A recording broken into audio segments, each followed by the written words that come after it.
Welcome student. 7.2 question number 1 and 2 we have completed. Question number 3 थोड़ा मैंने last video में discuss कर दिया था, कंप्लीट कर दिया था, लेकिन कुछ बच्चे कह रहे हैं सर दोबारा से करना ये थर्ड क्वेश्चन को। तो थर्ड क्वेश्चन दूसरे तरीके से, आसान तरीके से मैंने आपके लिए कंटेंट तैयार किया है, देखते हैं समझ आता है नहीं आता। इस तरीके से भी सबसे पहले रीडिंग करेंगे, क्योंकि हमारे 4 धर्म हैं। पढ़ेंगे सही तो समझेंगे सही, समझेंगे सही तो सोचेंगे सही कहाँ एग्ज़ाम में, और सोचेंगे सही तो करेंगे सही कहाँ एग्ज़ाम में। तो थर्ड क्वेश्चन में क्या कर रहा है, रीडिंग करेंगे। यू आर टोल्ड दैट, आपको बताया जाता है 1331 इज़ ए परफेक्ट क्यूब, 1331 एक परफेक्ट क्यूब है। कैन यू गैस, क्या तुम पता लगा सकते हो, विदाउट फैक्टराइजेशन, बिना प्राइम फैक्टर निकाले कि इसका क्यूब रूट क्या होगा। 1331, फिर उसके बाद कह सिमिलरली इसी तरीके से गैस पता लगाओ क्यूब रूट ऑफ 4913 12167 एंड 32768। अब ज़्यादा टाइम वेस्ट ना करते हुए बात कर लेते हैं सॉल्यूशन की, ठीक है जी। देखो जी, यहाँ करके दिखाता हूँ। तो नंबर क्या था, नंबर था 1331। तो सबसे पहला स्टेप इस तरीके से बिना कैलकुलेशन किए, बिना फैक्टर, बिना प्राइम फैक्टर के पता लगाएं कि क्यूब रूट क्या है। उसके लिए करेंगे पेयर बनाएंगे। क्यूब रूट निकालना है तो 3 के पेयर बनाए, तो 1 अलग रह गया, 1 अकेला बच गया और 331 अलग बच गया। यहाँ तक कोई दिक्कत। सबसे पहले पेयर बनाए 1 का और 331 का, और एक लाइन ड्रॉ कर दी इस तरीके से। तो 1 को लिखा मैंने एक तरफ, 1 को लिखा एक तरफ, और 331 को लिखा दूसरी तरफ, ठीक है जी। बीच में एक लाइन ड्रॉ कर दी, समझते रहना स्टेप बाय स्टेप। बीच में एक लाइन ड्रॉ कर दी, 3 के पेयर बनाने के बाद 331 अलग चला गया। अब पहले देखते हैं राइट हैंड साइड को। ये है राइट हैंड साइड, ये वाली, ठीक है। राइट हैंड साइड में देखो, जो नंबर है 331, उसका यूनिट डिजिट क्या है, उसका इकाई का अंक क्या है। बच्चा कहता है 1 है, ठीक है। अब मुझे बताओ किस नंबर का क्यूब 1 आता है, किस नंबर का क्यूब का यूनिट डिजिट 1 आता है, किस नंबर का क्यूब का इकाई का अंक 1 आता है। बच्चा कहता 1 का। किसका, 1 का। पूरी थ्योरी किस तरीके से लिखना है आपको PDF में प्रोवाइड करा दूंगा, किस तरीके से लिखना है इन बातों को प्रोवाइड करा दूंगा थ्योरी, ठीक है जी, PDF में। तो आपको पता लग गया ऐसा नंबर हमारे पास कौन है, 1 है, ठीक है, 1 है। तो अब यानी कि जो हमारा आंसर आएगा उसका यूनिट डिजिट भी 1 होगा, जो हमारा आंसर आएगा उसका यूनिट डिजिट भी 1 आएगा। तो हमने इकाई का अंक, यूवंस डिजिट या यूनिट डिजिट का पता लगा लिया। कहाँ से पता लगाते हैं, राइट हैंड साइड से। कहाँ से, राइट हैंड साइड से। अब बात करते हैं लेफ्ट हैंड साइड की। ये है लेफ्ट हैंड साइड। अब सबसे पहले 1 का क्यूब देखो, 1 का क्यूब होता है 1, 2 का क्यूब क्या होता है 8। क्या 1 और 8 के बीच में जो हमारा नंबर है 1, जो हमारा नंबर बच गया है वो यहाँ लाई कर रहा है। 1 और 8 के बीच में क्या 1 के इक्वल ही है, तो इन दोनों के बीच में ही आ रहा है ना। तो हमें यहाँ से कौन सा नंबर चूज़ करना है, हमें देखना है पीछे वाला, यानी कि ये जिसका एक क्यूब है। किसका क्यूब है, हमें पीछे की तरफ देखना है 1 का। तो यहाँ से ये 1 आया, और यहाँ से ये 1, यहाँ से ये वाला 1, और यहाँ से ये वाला 1। आंसर हो गया 11, आंसर हो गया 11। कर लोगे। चलो दूसरा देखो। 4913 बिल्कुल सेम है, 4913 बिल्कुल सेम है। मैं आपको 3 नंबर वाला कराता हूँ, मतलब 3 से ज़्यादा के पेयर जो बनते हैं, 12167 और 32768, ये दोनों सेम है। और ये वाला जो अभी कराया है उसकी तरह है 4913। तो मैं आपको लास्ट वाला करा देता हूँ, 32768, ठीक है जी। तो सबसे पहले क्या करेंगे, सबसे पहले पेयर बनाएंगे किसके, 32768 के, तीन तीन के पेयर बनाओ, तीन तीन के पेयर बना लो भाई। ये 3 का पेयर बन गया, ये अकेले रह गए। चाहे पहले कितने रहते थे नंबर अकेले, 1, अब कितने रह जा रहे हैं, 2। पेयर बनाने के बाद एक लाइन ड्रॉ कर दो बीचों बीच में, लाइन ड्रॉ कर दी। उसके बाद राइट हैंड साइड में डीलिंग करेंगे, कहाँ करेंगे, राइट हैंड साइड में, ये रही right hand side. Right hand side में हम देखेंगे यूनिट डिजिट क्या है, बच्चा कहता है 8 है, क्या है 8। किस नंबर का क्यूब निकालूं, किस नंबर का क्यूब निकालूं, तो यूनिट डिजिट मेरे को 8 मिलती है, 8 मिलता है। तो बच्चा कहता है सर 2 का, किसका, 2 का, 2 का यूनिट डिजिट क्या मिलता है, 8 मिलता है। तो हमारा जो आंसर होगा उसका यूनिट डिजिट क्या होगा, 2 होगा। कंप्लीट यहाँ तक, ठीक है। अब लेफ्ट हैंड साइड में आ जाओ, ये लेफ्ट हैंड साइड है। यहाँ ना जो नंबर है उसे देखो किस किस के क्यूब के बीच में लाई करता है। तो मैं यहाँ से चेक करता हूँ और मैं पहले निकालता हूँ 3 का क्यूब। किसका क्यूब, 3 का। मैंने 3 का क्यूब निकाला 27, 4 का क्यूब निकाला 64। इन दोनों के बीच में देखो कौन सा नंबर लाई कर रहा है, क्या हमारा गिवन नंबर लाई कर रहा है या नहीं कर रहा, 32 लाई कर रहा है, बिल्कुल लाई कर रहा है। और हमें कहाँ जाना है, पीछे वाले के पास, बताया था ना लास्ट वाले में, ये तो है आगे वाला और वो है 3 है पीछे वाला। तो पीछे वाले के पास गए, पीछे वाला नंबर कौन सा, छोटे वाला नंबर कौन सा, 3। यहाँ से हमको मिल गया 3, यहाँ से क्या मिल गया 3, और यहाँ से क्या मिल गया 2। पक्का समझ गए, यहाँ से 3 मिल गया, यहाँ से 2 मिल गया, यहाँ से मिला 3 और यहाँ से मिला 2। आंसर हो गया 32। आंसर क्या हो गया, 32। 7.1 क्वेश्चन नंबर 1 कंप्लीट कर लिया था। क्वेश्चन नंबर 2 देखो, रीड करो भाई क्वेश्चन नंबर 2 को। Find the smallest number by which each of the following number must be multiply two obtain the perfect cube. यानी कि जितने भी नंबर हमें दिए हुए हैं क्वेश्चन के अंदर वो परफेक्ट क्यूब नहीं है, परफेक्ट क्यूब नहीं है। जैसे स्क्वायर वाले करते थे तो क्या करते थे, प्राइम फैक्टर निकालते थे, फिर उसके बाद ग्रुपिंग करते थे। ग्रुपिंग कितने कितने की, 2 की करते थे। लेकिन यहाँ क्यूब है तो ग्रुपिंग कितने कितने नंबर करेंगे, 3 नंबरों की। याद आ रहा है कुछ, धुआं, ठीक है। बाकी जो नंबर हमारा पेयर नहीं होगा, ग्रुपिंग नहीं बनेगी, उसको या अगर मल्टीप्लाई करने के लिए कहता है तो मल्टीप्लाई कर देंगे। क्वेश्चन नंबर 3 में डिवाइड करने के लिए बोलता है तो उसे डिवाइड करते थे। लेकिन यहाँ उसके बाद पूछता था उसका परफेक्ट क्यूब निकालो।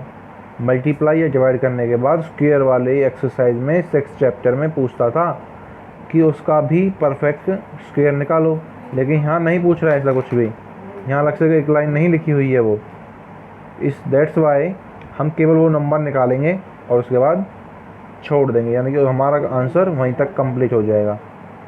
अब देखो यहाँ पे कौन पहला क्या है, 243। 243 सबसे पहले फैक्टर निकालें, दिखाई दे रहा आपको, अबे हाँ यार 243 के प्राइम फैक्टर निकाले इस तरीके से। फिर 243 के जो फैक्टर आ गए हैं ग्रुपिंग किया, क्यूब रूट है तो 3 नंबर की ग्रुपिंग करी, ये हमारी ग्रुपिंग हो गई।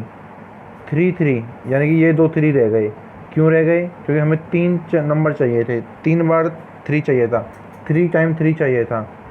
तो कितनी बार 3 और चाहिए, 1 बार और चाहिए। कितनी बार, 1 बार।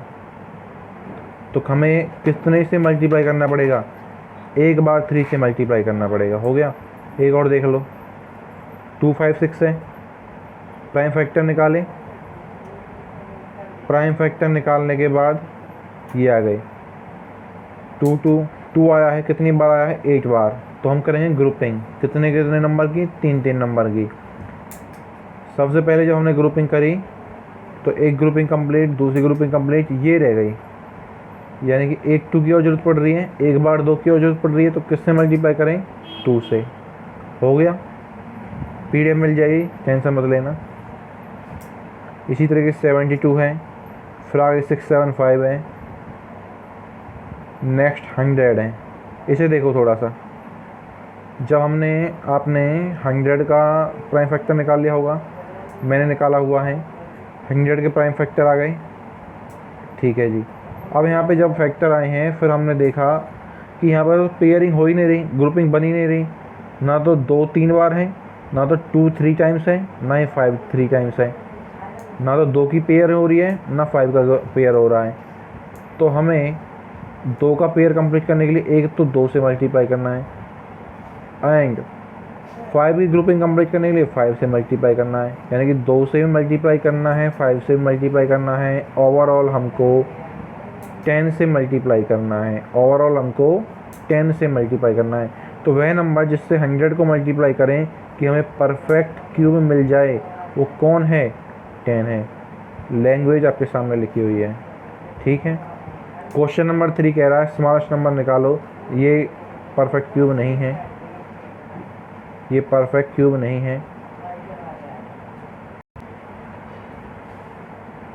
तो परफेक्ट क्यूब नहीं है, तो अभी तक जो क्वेश्चन नंबर 2 में कर रहे थे मल्टीप्लाई, अब यहाँ करने के लिए कह रहा है डिवाइड। किस नंबर से डिवाइड करेंगे कि हमें क्या मिल जाए? परफेक्ट क्यूब मिल जाए। क्या मिल जाए? परफेक्ट क्यूब मिल जाए। चलिए जी देखते हैं। 81 है, सबसे पहले प्राइम फैक्टर निकालें। निकाल लोगे, अच्छे से सीख चुके हो, कम से कम 100 बार निकाल चुके हैं प्राइम फैक्टर। बचपन में भी निकाले थे, अभी भी निकाल रहे हैं। प्राइम फैक्टर निकल के आ गए। फिर करेंगे ग्रुपिंग। ग्रुपिंग करी 3 की, 3 नंबर से करेंगे, 3 नंबर की, लेकिन एक अकेला 3 रह गया। तो कितने 3 और चाहिए? कितने 3 और चाहिए? या किस नंबर वहाँ मल्टीप्लाई करने के लिए केस में क्या सोचते थे? कितने 3 और चाहिए। लेकिन यहाँ पर क्या करना है, जो भी पेयर नहीं बना उससे सीधा डिवाइड कर दो। 3 का पेयर नहीं बना, डिवाइड कर दो। आंसर क्या हो जाएगा? 3। आंसर क्या हो गया बे? 3। सो तो नहीं गए इतनी देर में? बोरिंग क्लास तो नहीं हो गई? लाइव क्लास में शाम को डिस्कस कर लेंगे और अच्छे से आपके डाउट जो भी होंगे, ठीक है जी। अब क्वेश्चन नंबर 4 लास्ट क्वेश्चन है 7.1 का और चैप्टर नंबर 7 का भी। पहले रीड करें। Parikshit makes a cuboid of plasticine of side 5 centimetre, 2 centimetre, 5 centimetre. तो परीक्षित क्या करता है? परीक्षित क्यूबॉइड बनाता है प्लास्टिसिन का, जिसके साइड कितनी है? 5 सेंटीमीटर, 2 सेंटीमीटर और 5 सेंटीमीटर। 3 साइड है। क्यूबॉइड आप जानते हो, क्यूबॉइड की सभी साइड इक्वल होती हैं। अबे होती हैं? नहीं होती? नहीं होती। तो L into B into H, यहाँ side into side into side लिख दिया है, बाय मिस्टेक लिखा गया है। आपको ऐसा नहीं करना है, आपको वॉल्यूम निकालनी है। सबसे पहले क्या करना है? वॉल्यूम निकालना है। और वॉल्यूम होता है क्यूबॉइड का, क्यूब नहीं है, क्या है? Cuboid. L into B into h, L into B into h, यानी 5 मल्टीप्लाई 2 मल्टीप्लाई 5, 50 आ गया। फिर 50 के निकालेंगे प्राइम फैक्टर। ध्यान से सुन लें, परीक्षित को एक क्यूबॉइड बनाना है 5, 2, 5 का। कितने क्यूबॉइड वो बना सकता है इस क्यूबॉइड से? How many such cuboid will he need to form a cube. ऐसे कितने क्यूबॉइड की ज़रूरत पड़ेगी उसे एक बड़ा क्यूब बनाने के लिए? तो उसके लिए सबसे पहले हमारा जो कॉन्सेप्ट है वो समझो। कभी भी किसी भी चीज़ से कुछ भी बनाते हैं तो वॉल्यूम इक्वल होती है। कभी भी किसी भी चीज़ से, दोबारा बोल रहा हूँ, कभी भी किसी भी चीज़ से कुछ भी बनाते हैं, किसी भी चीज़ से कुछ भी बनाए तो क्या इक्वल होता है? हमेशा वॉल्यूम इक्वल होती है, ऑलवेज। और आप तो जानते हो, लास्ट ईयर पढ़ के भी आए हो कि सरकमफ्रेंस और एरिया कब कब इक्वल होते हैं। मैंने डिटेल में एक्सप्लेन किया था आपको, मेरे से पढ़े हो ना, ठीक है। तो वॉल्यूम अब पता लग गया, वॉल्यूम कब इक्वल होती है। कभी भी किसी भी चीज़ से कुछ भी बनाए तो क्या इक्वल होता है? हमेशा वॉल्यूम इक्वल होती है। वॉल्यूम निकाल दी क्योंकि वॉल्यूम इक्वल है। हमें तो क्यूब बनाना है तो प्राइम फैक्टर निकालेंगे। तो क्या निकालेंगे? Prime factor. 50 के वही आएंगे जो डायमेंशन थे, लेकिन विश्वास नहीं है तो निकाल दिया ना, तो आपके सामने निकल गए, ठीक है जी। 255। तो कितनों की और ज़रूरत पड़ेगी? जैसे कि हमने क्वेश्चन नंबर 2 में किया, कितने की और ज़रूरत पड़ेगी? ग्रुपिंग करने के बाद जो नंबर बच गए उससे मल्टीप्लाई करते थे। अब यहाँ देखो, 2 आया, 5 और 5 फैक्टर आए। 3 नंबर के पेयर बनाने होते हैं, तो कितने 2 की और ज़रूरत है? 2 बार 2 लिखने की और ज़रूरत है। कितने बार 5 और की और ज़रूरत है? 1 बार 5 की। तो ओवरऑल हमें कितने नंबर की ज़रूरत है? 2 2 ज़ा 4 और 4 5 ज़ा 20, यानी कि टोटल हमें 20 क्यूब की ज़रूरत है। ध्यान से समझें, एक बार फिर एक्सप्लेन कर देता हूँ और वीडियो को पॉज करके दोबारा से देख लेना जिनको कोई दिक्कत है। फिर भी ज़्यादा दिक्कत है तो लाइव क्लास में पूछ लेना। सबसे पहला स्टेप, वॉल्यूम निकालें। वॉल्यूम क्यों निकाली? क्योंकि कभी भी किसी भी चीज़ से कुछ भी बनाते हैं तो वॉल्यूम इक्वल होता है। तो हम क्यूबॉइड से क्यूब बनाने जा रहे हैं बड़ा वाला, तो उसकी वॉल्यूम इक्वल ही होगी। उनके डायमेंशन के हिसाब से हमें कितने और क्यूबॉइड की और ज़रूरत पड़ेगी। अगर एक क्यूबॉइड का साइज़ 5 2 5 है, लेंथ ब्रेथ हाइट इतनी है, तो कितने क्यूबॉइड की ज़रूरत पड़ेगी? तो फैक्टर निकालें, पेयर बनाए, पेयर 3 3 के बनाए। बच्चा कहता पता कैसे लगा 3 3 के पेयर बनाने हैं? मैंने कहा क्यूब बनाना है और क्यूब के तीनों डायमेंशन इक्वल होते हैं, और तीनों डायमेंशन इक्वल होते हैं तो तीनों पेयर इक्वल होते हैं। लगभग लगभग सेम सेम कहानी है। तो क्यूब रूट निकाल लें तो हमारा आंसर आ जाएगा। तो हमें कितनों की ज़रूरत पड़ रही है? 20 की, क्योंकि पेयर नहीं बन पा रहा था। किसका? 2 का मल्टीप्लाई 5 और 5 का। यहाँ एक 5 की कमी पड़ रही थी और यहाँ 2 बार 2 की कमी पड़ रही थी, इसलिए ओवरऑल यहाँ से हमें पता लग गया 20 की कमी पड़ रही है, यानी कितनों की ज़रूरत पड़ रही है? 20 क्यूबॉइड की ज़रूरत पड़ रही है। यहाँ तक मेरा कंप्लीट। जिनको समझ आ गया है वो फेयर नोटबुक सबमिट कराएंगे, जिनको कोई डाउट है वो शाम को लाइव क्लास में पूछेंगे।